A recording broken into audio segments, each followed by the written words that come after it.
नमस्कार मित्रों, हमारे खास कार्यक्रम खेती बाड़ी में आपका स्वागत है।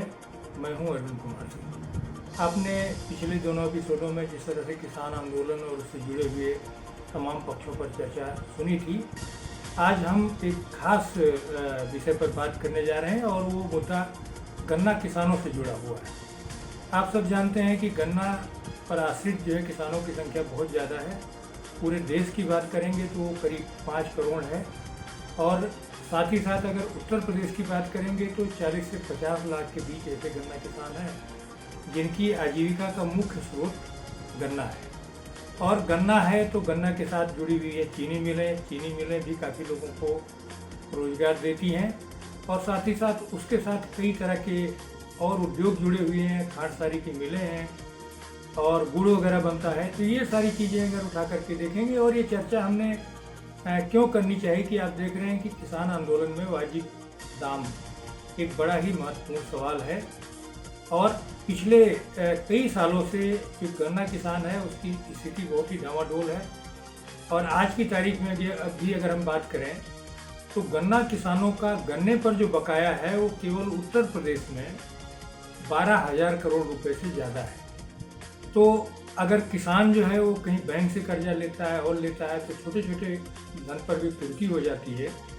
लेकिन अगर आप देखेंगे तो ना तो उनको इधर पिछले काफ़ी समय से अगर देरी होती है तो ब्याज मिलता है उस पर, और अगर अभी ये जो 12,000 करोड़ से ज़्यादा की बात कर रहा हूँ अगर इसको जोड़ लेंगे ब्याज भी तो 15,000 करोड़ के करीब राशि बनेगी।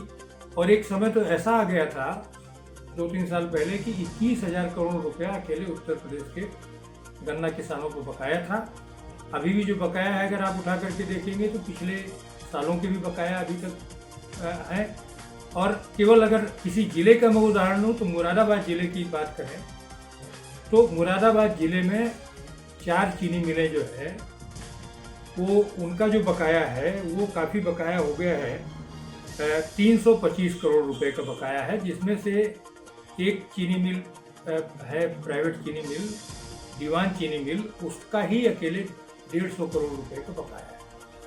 तो अब सवाल ये है कि गन्ना किसान जिसकी पूरी आजीविका उसी से चलती है और गन्ना कोई ऐसा नहीं कि 1 महीने 2 महीने के अंदर तैयार होने वाली फसल है, उससे 12 से 14 महीने जो है गन्ना को तैयारी में लगता है, कितना श्रम लगता है।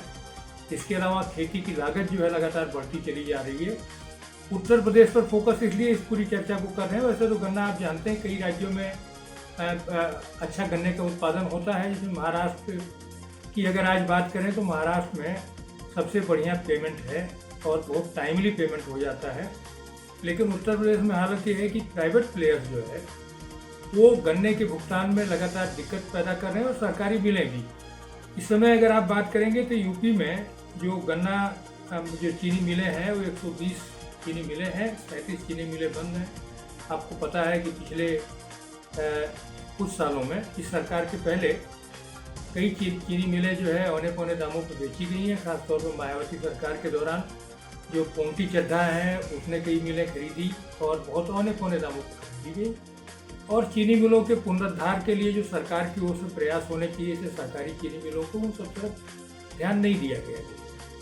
तो आज की तारीख में आप ये देख लें कि चाहे वो पूर्वी उत्तर प्रदेश की बात हो या पश्चिमी उत्तर प्रदेश, भारत में गन्ने की खेती का लंबा चौड़ा इतिहास है। लेकिन चीनी मिलों की अगर आप बात करेंगे तो सबसे पहली चीनी मिलों में देवरिया की चीनी मिल है जो कि बोली गई थी। उसके बाद जो है जब 1937 में गोविंद वल्लभ पंत की सरकार आई थी उस दौरान जो है चीनी मिलों पर लगाम लगाने के लिए उस समय अंग्रेजों की चीनी मिलें थी। कई तरह की कोशिशें हुई, शुगर केन कंट्रोल एक्ट बना और किसानों को वाजिब और समय पर दाम देने के लिए व्यवस्थाएं की गई। पहले जो चीनी मिलें थी वो सड़कें भी बनाती थी, स्कूल के लिए काम करती थी, जो कॉरपोरेट सोशल रिस्पॉन्सिबिलिटी के तमाम काम चीनी मिलें करती थी, जो समय के साथ धीरे धीरे वो बंद होते चले गए। तो अगर आप देखेंगे तो आज की तारीख में अगर हम बात करें तो स्थितियाँ गन्ना किसानों की जो एक स्टेबिलिटी होती थी, जो गन्ना के किसान थे उनकी पूरी की पूरी स्टेबिलिटी चौपट हो गई है।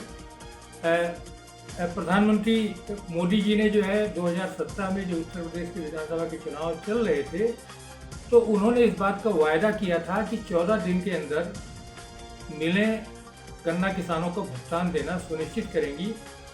लेकिन हालत यह है कि आज 6-6 महीने में भी उनका भुगतान नहीं हो पा रहा है। अगर ये स्थिति रहेगी तो उनके बच्चों की फीस से लेकर के जो बहुत सारे जो इंतजाम उनके घर के और कृषि आदानों के दाम हैं, आखिर उनका कैसे काम चलेगा।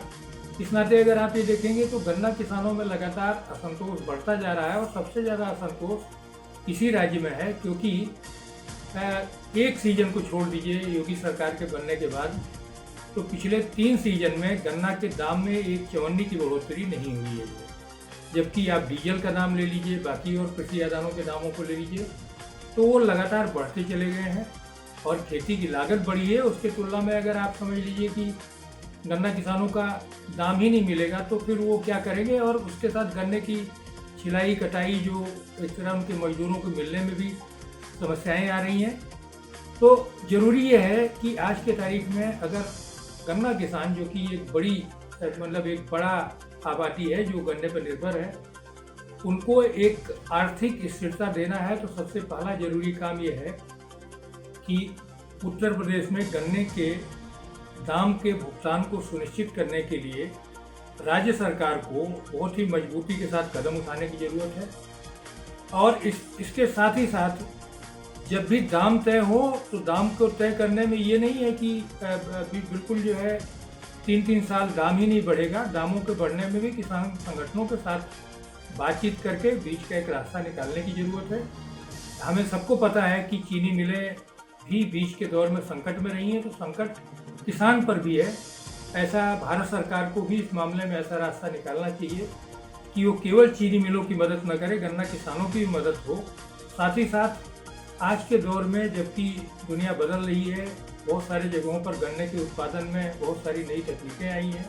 तकनीकें यहाँ भी हैं लेकिन सामान्य किसानों के हैसियत से बाहर है, इसलिए ज़रूरी है कि इस सारे पहलुओं पर ध्यान दिया जाए और गन्ना किसानों के असंतोष को दूर किया जाए। क्योंकि अगर बहुत लंबे समय तक इतना लंबा बकाया रहेगा तो निश्चित तौर पर ये बहुत जो है चिंताजनक बात होगी। और मैं आखिर में कहना चाहूँगा कि बहुत सारे मामलों में अगर आप लोग जाएंगे, इंटरनेट पर भी जाकर के देखेंगे, तो रूरल वॉइस जो कि एक मशहूर कृषि पत्रकार हरवीर सिंह के द्वारा चलाई जा रही एक वेबसाइट है, उसमें अगर आप देखेंगे तो इस बीच में गन्ना किसानों के संकट को लेकर के बहुत सारी ऐसी स्टोरीज आई हैं जिन पर निश्चित तौर पर सरकार को अमल करके और ठोस और बेहतर काम करने की ज़रूरत है। बहुत धन्यवाद। इस एपिसोड में यहीं तक, आगे मिलेंगे किसी और खास एपिसोड के साथ। तब तक के लिए धन्यवाद।